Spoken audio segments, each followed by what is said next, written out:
জিন্দগির থেকে জমিন ফাইটা মরা যাওয়া উচিত।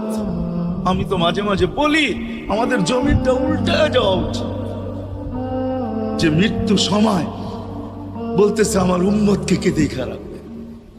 জিবরিল ছুটা গেছেন, ছুটা আসছেন, আল্লাহ জবাব পাঠাইছেন, লা আতরুকু উম্মাতাকা ফারদা ওয়ালা ওয়াহদা। বন্ধু চলে আসেন, আপনার উম্মতকে আমি দেখা রাখবো, আমি দেখা রাখবো। হায় হায়, সবাইকে সালাম দিছেন একবার বা দুইবার, সবার দুরুদ পড়ছেন তো আল্লাহ একবার বা দুইবার, সালাম পড়ছেন কোন নবী রসুলের উপরে একবার কি দুইবার।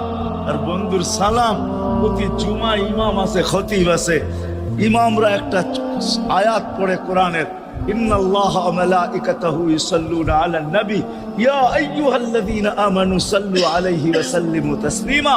এই আয়াত আমাকে অনেক কিছু বোঝায়। ইমাম ওলামারা, আলেম ওলামারা বলবে এই আয়াতে আমাদেরকে দুরূদ পড়ার হুকুম দিছেন, আমিও বলবো দুরূদ পড়ার হুকুম দিছেন। কিন্তু আমার প্রশ্ন আছে এখানে, আমার প্রশ্ন, আল্লাহ আমাদেরকে পড়তে বলতেছেন, ঠিক আছে, আমরা কয়দিনই থাকবো আর কয়দিনই পড়বো, একদিন তো আমরা মারা যাবো, তো আপনার বন্ধুর উপরে দুরূদ কে পড়বে? আল্লাহ বলে, বেওকুফ, দেখোস না ফেরেশতাদের নাম নিছি, ফেরেশতারা পড়বে। আমি যদি আল্লাহকে উল্টা প্রশ্ন করি, একদিন তো ফেরেশতাও থাকবে না, মালাকুল মউতও মারা যাবে। আপনি আরশের নিচে লিখেই রাখছেন, ইন্নী কাতাবতুল মাউতা আলা মান তাহতা আরশি আল্লাযী হাইলা ইয়ামুত ফাহুয়া ফাওকা আরশি। আমার আরশের উপরে যে সে চিরঞ্জীব, যে নিচে আছে তাকে মৃত্যুর স্বাদ পান করতে হবে, একদিন তো ফেরেশতা মরে যাবে।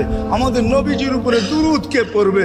আল্লাহ বলে, গন্ড মূর্খ, তুই দেখোস না প্রথম আমার নামটা আল্লাহ লেখা আছে, ইন্নাল্লাহা, আমি আল্লাহ পড়তে থাকবো, আমি আল্লাহ চিরঞ্জীব, আমার বন্ধুর দুরূদ কখনো বন্ধ হইতে দেই না আর দিব না।